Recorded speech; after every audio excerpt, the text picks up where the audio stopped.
Okay, in this video I'll be talking about 2 and 3 force simplifications, and these are looking at kind of smaller objects and smaller bodies, and you're given some forces on them, or you can interpret some forces on them to find their direction or their magnitude, but you might not know the direction or magnitude of some other forces in order to balance them. So there's 2 and 3 force simplifications for this. There can be more forces, but these are some quick, kind of ideas or ways that you can solve them quickly if they're just 2 or 3 forces. Usually if there are more forces than that, then you're gonna have to solve this a different way with setting them all equal.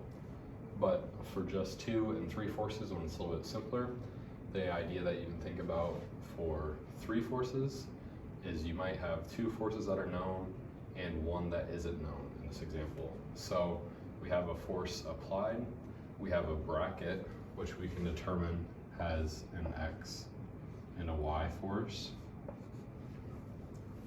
And then we have a pin connection, or something that's going to allow rotation, but not translation, and we don't know the force or direction of this pin.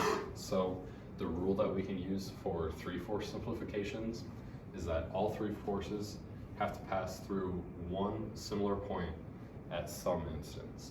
So the way that we can solve this is we can look at the direction that our current forces might be going. So for this example, this force is completely horizontal, and we can see it might be going off like this, right, for that force in that direction. And then we also know that this force has an X and a Y, so it's going to be at a little bit of a slant. If we know this angle, then we might be able to make a projection for where those 2 forces and their angles would meet at. So we might highlight this point, right? And the point that we don't know the direction of is still down here. So then we could say that if all 3 of these forces have to pass through one point at some instance, then we can interpret that this force would have to be along this direction in order for them to all meet at the same point. So you're simply drawing projection lines and projecting kind of where that direction from that force is going and where they would all meet if you could take the directions that you already know and find the direction for the one that you don't know. Then once you have that direction, then that'll help you eventually be able to solve some of our other problems if you can set this all equal or find the forces. But this is just helping you solve the direction for that angle with a simple trick.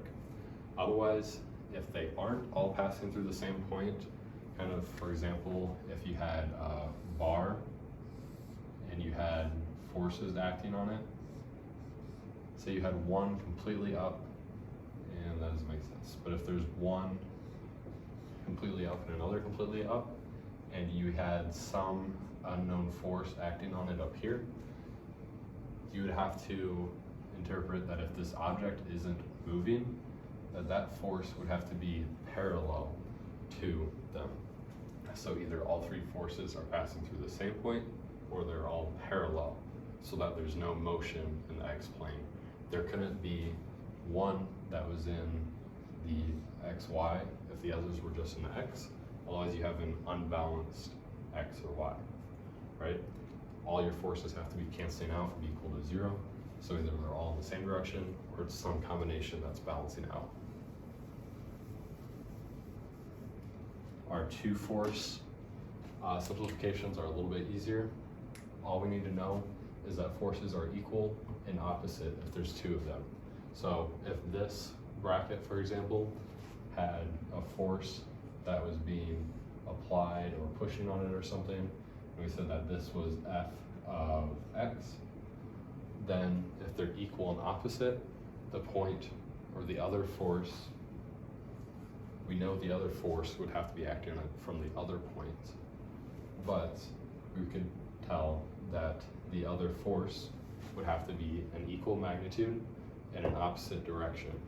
So equal magnitude would still be F of X, but we would show it in the opposite direction in order to say that they're equal and opposite, because then all of our forces are balanced. This was just shown in the x, but this could also be in the x and the y, right? If this had some part in the x and some part in the y, they would still have to be equal and opposite in the x and y, but maybe just in the other plane, like that. And again, these are just kind of simple tricks. If you had anything with more than just 2 or 3 forces, you'd probably have to do some sort of balance, because they may not all pass through the same point.